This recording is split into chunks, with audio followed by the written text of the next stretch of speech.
Welcome to The Explainer. Today we're unpacking something literally everyone does, every single day. We're looking at the hidden, frankly, kind of sneaky ways our own minds distort our daily interactions. It's a deep dive into the architecture of our thoughts, pulling from our source material on cognitive distortions and living a grounded life. Okay, let's dive into this. So think about this. Did your lucky jersey really win the game? I mean, it sounds totally absurd when we actually say it out loud, right? But honestly, our brains constantly trick us into acting like we are the main character of reality. You know the feeling. We sit on the couch wearing that unwashed jersey, genuinely feeling like our specific wardrobe choice magically influenced professional athletes hundreds of miles away. It's a funny example, sure, but it actually highlights a massive blind spot in how we process our entire existence. Section 1. The center of the universe. The mismatch between perception and reality. Let's get into it. To understand why we do this, our source material points out something simple but totally profound. Pain results from a mismatch between reality and our perception of it. Think about it. If you walk into a closed glass door because you perceive it to be open, boom, you get a bloody nose. The physical pain comes directly from acting on an illusion, while the exact same rule applies to our psychological lives. The discomfort, the random misunderstandings, all that anxiety we experience, a lot of it happens simply because we're acting on an illusion rather than objective truth. Moving on to Section 2. Defining egocentric bias. The illusion unveiled. Now, what's really interesting about this slide is the specific name for this illusion. It's called egocentric bias. This is a cognitive bias where you unconsciously view yourself as way more central and influential to events than you actually are. Notice the word unconsciously there. You aren't doing this on purpose, but it acts like this thick filter over your reality, essentially making you act as if you're the literal center of the universe. And when you live in this headspace, it leads to constant misunderstandings because you completely overlook the perspectives, the independent actions, and the contributions of everyone else. You just assume your presence or your absence is the definitive reason for everything happening around you. Let's look at some super relatable examples from the text to see this in action. Acing a group project, you naturally assume your late-night formatting is the main reason the team got an A, totally ignoring the hours of deep research your teammates did. Or a friend's sudden breakup. You secretly think, oh man, it happened because I haven't been around to give them advice. Organizing a hit party, you think it was a massive success solely because of your awesome playlist, assuming without you, it would have been a total flop. And of course, the lucky sports jersey. In every single one of these scenarios, we falsely assume our presence or absence was the absolute sole reason for a success or a failure. Section 3. The ego and worldview. Why our brains trick us. So why does our brain even build this illusion in the first place? Well, it all comes down to our ego and how it constructs our worldview to protect us from a really chaotic universe. Just look at the contrast here. On one side, we have the ego's illusion. Our ego desperately desires predictability, control, and centrality. It just wants to feel safe and significant. But on the other side, we have objective reality. And real life is overwhelmingly full of impermanence, rapid change, and huge shared contributions. There are literally a million variables totally outside of our control. So to cope, our worldview filters our perceptions to maintain a false sense of order.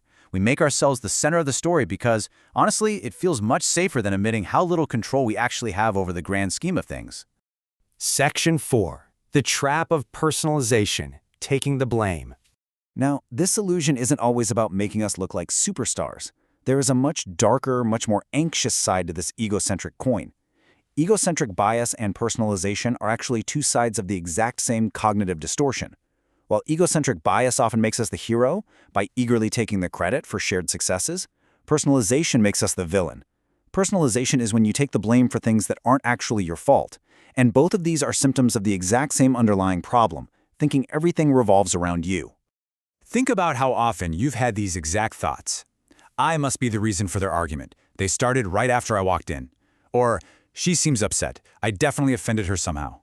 Or, they canceled the party. They must not like me. Think about how incredibly exhausting that is.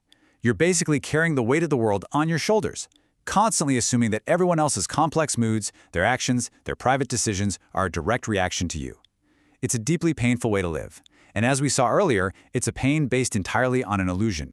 So the crucial point is this. You are unique and valuable, but you are not the sole reason for the world's rotation. The source material emphasizes this really vital both-and nuance. Your existence matters deeply, absolutely. But you have to step out of the center of the universe to see reality clearly. People have bad days that have absolutely nothing to do with you.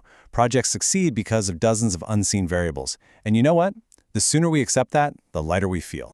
Which brings us to Section 5, Stepping Out of the Center, the Actionable Solution. So how do we actually fix this? Let's move to the source's actionable steps and see how this builds a cure for egocentric bias, aligning our minds back with reality. Step 1. Actively acknowledge others' contributions. Force yourself to see the team effort in shared accomplishments. Step 2. Recognize the role of luck and chance. Sometimes the ball just bounces your way, lucky jersey or no lucky jersey. And Step 3. Develop humility. Now, hold on, I know that last word carries a lot of cultural baggage, so let's clarify exactly what it means in this specific psychological context. True humility isn't about being weak or meek or having terrible self-esteem. Not at all. It is simply a mindset of clarity and openness that gives you a balanced view of yourself in relation to the world.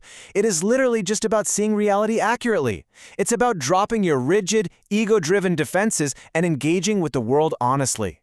When you have this kind of humility, you naturally acknowledge the skills, the efforts, and the incredibly complex, independent lives of everyone else in the room. To put this humility into practice, our source provides an incredibly powerful tool called the inversion technique. Basically, when you catch yourself having an egocentric thought like, "you don't understand me," you deliberately flip it. The inverted insight becomes, "I don't understand you."